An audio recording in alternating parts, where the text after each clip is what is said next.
اگر عورت اپنے شوہر کو یہ پانی پلا دے تو شوہر اس کا دیوانہ ہو جائے گا، اس کی ہر بات مانے گا، اس کی ہاں میں ہاں ملائے گا۔ بسم اللہ الرحمن الرحیم۔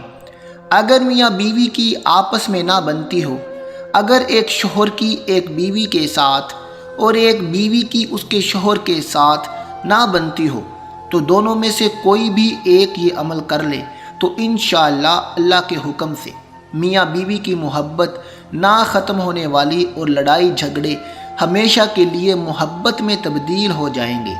عمل آپ کو بتا دیتے ہیں، آزما کر آپ خود دیکھ لیں، انشاءاللہ ضرور آپ کے کام آئے گا۔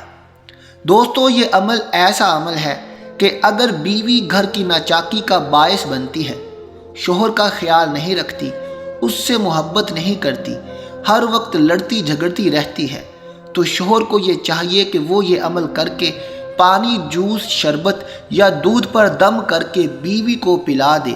پھر اس کے پانی کے پینے کی دیر ہوگی، اس کی بیوی اسی وقت اس کی مرید بن جائے گی۔ اور اگر شوہر بیوی کا خیال نہیں رکھتا تو یہ عمل بیوی ایسے ہی کرے، انشاءاللہ دونوں میں نہ ختم ہونے والی محبت شروع ہو جائے گی۔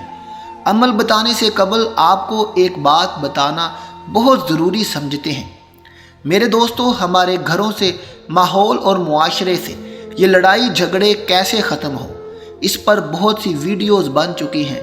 ان لڑائی جھگڑوں میں ایک بڑا رول میاں بیوی کے لڑائی جھگڑوں کا ہوتا ہے۔ دونوں مل کر ایک گھر بناتے ہیں، اور اگر ان کے پاس یا ان کے درمیان میں بھی لڑائی جھگڑے شروع ہو جائیں کہ گویا یہ گھر کے بے عباد ہونے کی نشانی ہوتی ہے۔ میاں بیوی کا تعلق کوئی قرض نہیں ہے، بلکہ ایک بہت بڑا گہرا رشتہ ہے۔ اللہ تعالیٰ فرماتے ہیں، جس کا ترجمہ کچھ یوں ہے، اور انہوں نے تم سے پکا عہد لیا۔ اس لیے قرآن مجید نے بیوی کو ساتھی کہا ہے۔ یہ زندگی بھر کا ساتھ ہوتا ہے۔ میاں اور بیوی دونوں کو سمجھداری سے کام لینا چاہیے اور محبت اور پیار کے ساتھ زندگی گزار کر شیطان کو اس میں دخل اندازی نہیں کرنی دینے چاہیے۔ اینٹیں جڑتی ہیں تو مکان بن جاتے ہیں، دل جڑتے ہیں تو گھر آباد ہو جاتے ہیں۔ یہ ذمہ داری خاوند کی بھی ہوتی ہے اور بیوی کی بھی ہوتی ہے کہ دونوں ایک دوسرے کے ساتھ محبت اور پیار سے کام لیں۔ یہ اصول یاد رکھیں کہ جہاں محبت موٹی ہوتی ہے وہاں عیب پتلے ہوتے ہیں، اور جہاں محبت پتلی ہوتی ہے وہاں عیب موٹے ہوتے ہیں۔ اس لیے شریعت نے نکاح کے بعد محبت کو اجر و ثواب کا ذریعہ بتایا ہے۔ چنانچہ میاں بیوی آپس میں جتنی محبت کریں گے، جتنا پیار کریں گے، اتنا ہی اللہ رب العزت ان سے راضی ہوگا۔ ایک حدیث مبارکہ میں آتا ہے کہ جب بیوی اپنے خاوند کو دیکھ کر مسکراتی ہے اور خاوند اپنی بیوی کو دیکھ کر مسکراتا ہے تو اللہ رب العزت ان دونوں کو دیکھ کر مسکراتے ہیں۔ سبحان اللہ۔ پیارے دوستو، اب یہاں یہ بات میاں اور بیوی دونوں سمجھ لیں کہ شادی کا مقصد کیا ہے۔ اللہ تعالیٰ کی نشانیوں میں سے یہ ہے کہ اس نے تم سے تمہارے لیے جوڑا بنایا تاکہ تم سکون حاصل کر سکو، اور تمہارے درمیان مدت و رحمت رکھی ہے۔ بے شک اس میں نشانیاں ہیں عقل والوں کے لیے۔ تو معلوم ہوا کہ شادی کا مقصد یہ ہے کہ سکون حاصل ہو، اور جہاں آپ دیکھیں کہ میاں بیوی کی زندگی میں سکون نہیں، ہر وقت کا جھگڑا اور چیخو پکار ہے، ہر وقت جلی کٹی باتیں ایک دوسرے کو کرتے رہتے ہیں، بحث و مباحثہ میں الجھتے رہتے ہیں، سمجھ لیں کہ کہیں نہ کہیں دال میں کوئی کالا ہے۔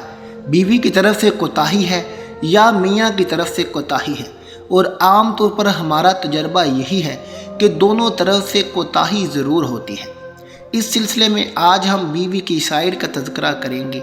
کون سی غلطیاں اور کوتاہیاں بیوی کرتی ہے جس کی وجہ سے گھر برباد ہو سکتا ہے۔ یہاں ایک اصولی بات یاد رکھیں کہ اللہ رب العزت نے قرآن مجید میں شادی کا مقصد بتایا ہے کہ تم اپنی بیوی سے سکون پاؤ۔ جو بھی اپنے خاوند کے لیے سکون کا سبب بنے گی وہ اپنے گھر میں ہنسی خوشی زندگی گزارے گی، اس لیے کہ گھر بسانا عورت کے اختیار میں ہوتا ہے۔ ہمارے بڑے کہا کرتے تھے کہ مرد اگر کسی لے کر گھر کو گرانا چاہے تو وہ نہیں گرا سکتا، عورت سوئی لے کر گھر کو گرانا چاہے تو وہ مرد سے پہلے گرا لیتی ہے، اس لیے عورت کو گھر والی کہا جاتا ہے۔ گھر کا بسانا عورت کے اوپر منحصر ہے۔ خاوند سے محبت کا رشتہ مضبوط کریں۔ یاد رکھیے کہ خوبصورت، تعلیم یافتہ اور مالدار بیوی کو بھی خاوند کے دل کی ملکہ بننے کے لیے سمجھداری سے کام کرنا پڑتا ہے۔ لہذا زندگی کے اس سفر میں ایک دوسرے کے ساتھ محبت کا رشتہ مضبوط کریں۔ بیوی کو چاہیے کہ وہ خاوند کو یقین دہانی کرائے۔ صرف محبت کا اظہار ضروری نہیں ہے، اس کو محسوس بھی کروائیں کہ واقعی بیوی مجھ سے محبت کرتی ہے۔ خاوند کے سامنے سرد مہری دکھانا جھگڑے کی دنیا بنتی ہے۔ شیطان بھی کتنا مکار ہے کہ جب بیوی خاوند کے پاس ہوتی ہے تو اس پر عجیب شرم و حیا طاری کر دیتا ہے، اور جب وہ محفل میں بیٹھی ہوتی ہے تو پھر ان کے سامنے کھل کھلا کر ہنس رہی ہوتی ہے۔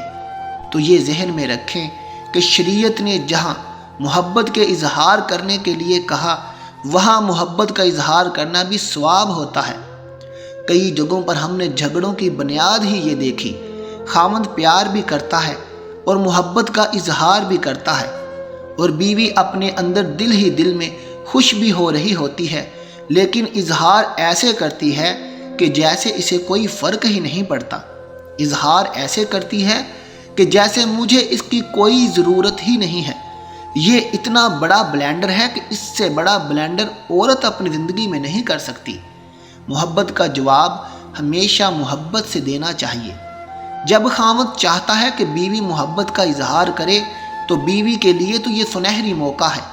ایسی بات کہے، ایسے الفاظ کہے کہ خاوند کا دل باغ باغ ہو جائے۔ نبی کریم صلی اللہ علیہ وسلم سے اپنی محبت کا برملا اظہار آپ ذرا سوچئے کہ ام المومنین سیدہ عائشہ رضی اللہ تعالی عنہا فرماتی تھی، چنانچہ بات چیت کے دوران ایک مرتبہ نبی صلی اللہ علیہ وسلم نے فرمایا کہ عائشہ، آپ مجھے مکھن اور کھجور کو ملا کر کھانے سے بھی زیادہ مرغوب ہو۔ تو حضرت عائشہ صدیقہ رضی اللہ تعالی عنہا مسکرائیں اور فوراً جواب میں کہا، اے اللہ کے پیارے حبیب صلی اللہ علیہ وسلم، آپ مجھے مکھن اور شہد کو ملا کر کھانے سے بھی زیادہ مرغوب ہیں۔ نبی کریم صلی اللہ علیہ وسلم یہ سن کر مسکرا پڑے اور فرمایا کہ عائشہ، تیرا جواب بہت بہتر ہے۔ دوستو، اب دیکھیے، خاوند نے جو بات کہی، بیوی نے ایک قدم آگے بڑھ کر بات کہی۔ خاوند سے محبت کا اظہار نہیں کریں گی تو کس کے ساتھ کریں گی؟ انسان کی فطرت ہے کہ جب وہ کسی سے محبت کرتا ہے تو محبت اظہار چاہتی ہے۔ یاد رکھیے، عشق اور مشق چھپے نہیں رہ سکتے، ہمیشہ اظہار مانگتے ہیں۔ جہاں بھی ہوں گے یہ اپنے آپ کو ظاہر کیے بغیر نہیں رہیں گے۔ اسی طرح بیوی جب خاوند سے محبت کرتی ہے تو یہ سوچنا کہ اگر میں محبت کا اظہار کر دوں گی تو خاوند کی نظر میں گر جاؤں گی، یہ بہت بڑی غلطی ہو سکتی ہے۔ کیسے ممکن ہے کہ ایک بندہ اپنے قول سے اور فعل سے محبت کا اظہار کر رہا ہو اور دوسرے بندے کی نظر میں اس کی قدر کم ہو رہی ہو؟ یہ کیسے ممکن ہے؟